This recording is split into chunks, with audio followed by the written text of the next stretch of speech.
घरों की दीवारें चरमराने लगी। जमीन के नीचे से गूंजती एक भयानक आवाज और फिर तबाही।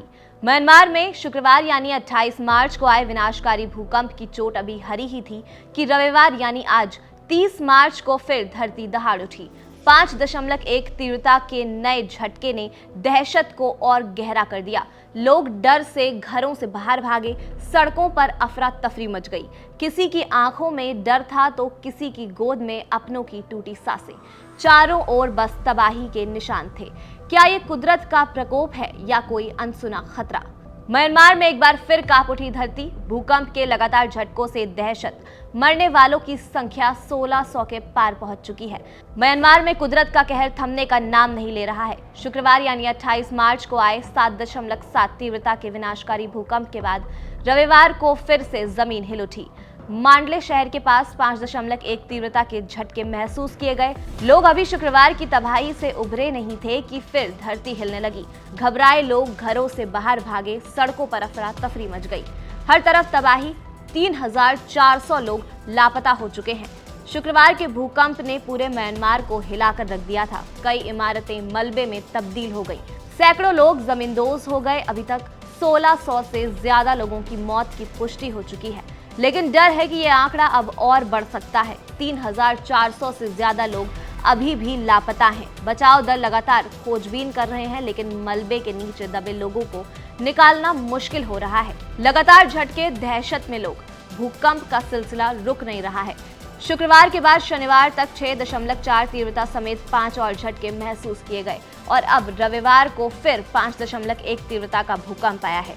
बार बार झटके लगने से लोग डरे हुए हैं, घरों में जाने से डर रहे हैं। कई परिवार खुले आसमान के नीचे रात बिता रहे हैं। म्यांमार जिस जगह स्थित है वो भूकंप के लिए बेहद संवेदनशील है, क्योंकि यहाँ टेक्टोनिक प्लेट्स लगातार मूव कर रही हैं। भारत ने बढ़ाया मदद का हाथ। ऑपरेशन ब्रह्मा शुरू है।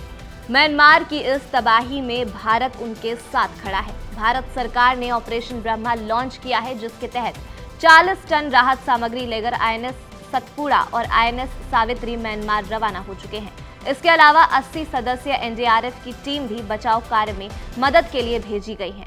खुद प्रधानमंत्री मोदी ने म्यांमार के सीनियर जनरल महामहिम से बात की और भरोसा दिया कि भारत इस मुश्किल वक्त में पूरी ताकत से म्यांमार के साथ खड़ा रहेगा।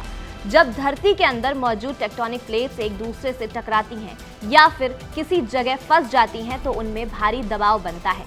जब ये दबाव सहन से बाहर हो जाता है तो प्लेट्स अचानक खिसकती हैं और भूकंप आ जाता है।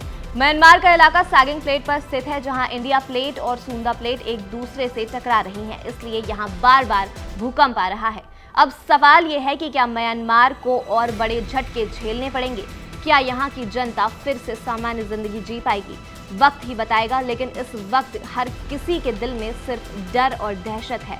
म्यांमार की धरती अब भी कांप रही है और लोगों के दिलों में डर बैठ चुका है। घर, सड़कें, इमारतें, सब कुछ हिल चुका है, लेकिन सबसे ज्यादा हिल चुके हैं वो जिंदगियां जिन्होंने अपनों को खो दिया है।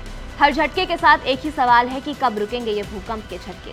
भारत समेत कई देश मदद के लिए आगे आ चुके हैं, लेकिन क्या ये कुदरती आफत इतनी आसानी से थम जाएगी या फिर म्यांमार के लोगों को और मुश्किलों का सामना करना पड़ेगा?